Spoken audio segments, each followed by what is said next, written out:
Think Talk podcast, and this is the Advice Corner where we invite questions from the public. What are some of the things I should do, and what are some of the things that I should avoid to make sure that I proceed in my career with integrity? So the first thing that can kill your medical career is ladies or women accusing you of something. Medicine is not about making money, saving the people.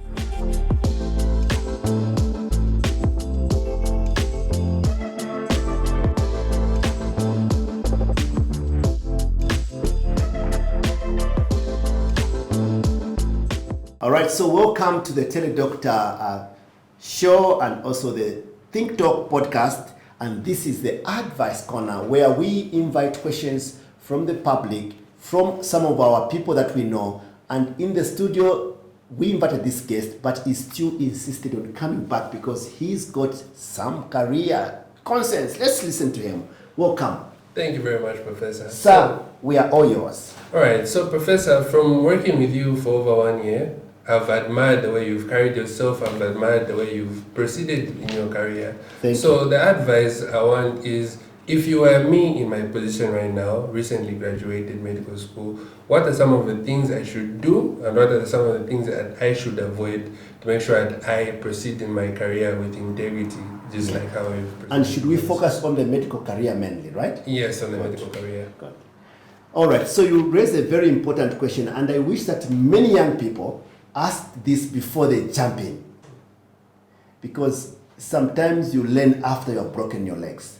So you are asking before the legs are broken. So let's just say, what can kill a medical career? That's how what are the things that, and that's how I want to answer your question.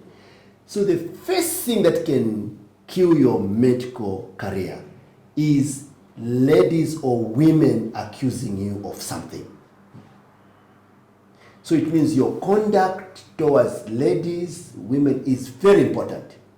And I'll come back to that. Then the second thing which can kill your career is the love of money. Medicine is not about making money, saving the people. So if you love money too much, you're going to have to do shortcuts to make money and you become unprofessional. Then the third thing is alcohol.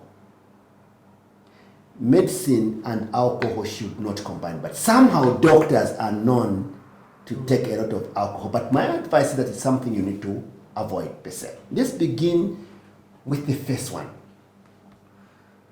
So most of the friends that I've known who have been taken to the Health Professional Council of Zambia, and sometimes you can hear in the media what goes on, is that some woman somewhere accused a doctor of doing something. Maybe they touched the patient wrongly, or they said wrong words, and sometimes they have been actively like just doing wrong things, maybe having sex on the ward or something like that. So that is a no-go for a doctor. First morally, but also ethically. So that's why in medical practice, always, whenever you see that you're going to see a woman, it's very important that your first question would be, who is going to be next to me? Especially if you are doing intimate examination. It's always good to have a nurse around with you so that it is balanced. Because even if you didn't do it, if the woman says something, and sometimes they could even love you from before, they have been imagining some things, and then you have not been forthcoming, then they want to ruin your career. They can just say this, how would you protect yourself? It's by the second voice.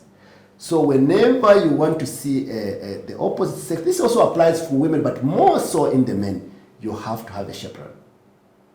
Then secondly, you can't propose patients. I repeat, you can't, even if they look beautiful, because the power dynamics are so big, the patient is vulnerable. That's why we call them vulnerable. So if you start proposing patients in the hospital setting, it's a problem. Because when the patient maybe doesn't like you, the story can become viral, right? And then you can't stop it. And so I think prevention, this is where the adage, prevention is better than cure, comes. So that's the ethical side of it. Unless you've got any additions to that. No. But I want to move on to the money. So, especially for the younger doctors, they want to quickly buy big cars, and I'm not stopping. Big houses, buy plots. But just for your information, there's a fixed amount of money you'll be getting. Even if you got into government, there's not so much money. There's a fixed amount. So there's just only some things you can do, you can't do more. And so being patient with yourself, you could have already done 7 years, and we thank God for it. So be patient. That year or years have been lost. And be patient until you build your own stamina. And it comes with your experience. You can use your experience to become a consultant, run your own practice, or start your own businesses. But not just at the beginning. Because if you do that, you love money too much, you have to start now doing corruption. You want to be like, you're supposed to be at work, you are going to do something else. And then you'll be asking money from the patients. And before long, you are like almost this doctor. And sometimes they start even conducting illegal abortions and all this to try and make money. You have to protect yourself. And I think the wealth, the money, anything will come, but it will take time. And the idea is to have ideas, the way you have been thinking about innovation, because medicine is just a starting degree. What other gifts has God given you? Those are the ones to give you money, not necessarily talking to patients. Okay? Exactly. Okay. We take a break, and when we come back, we want to hear the next question that Humphrey has for me.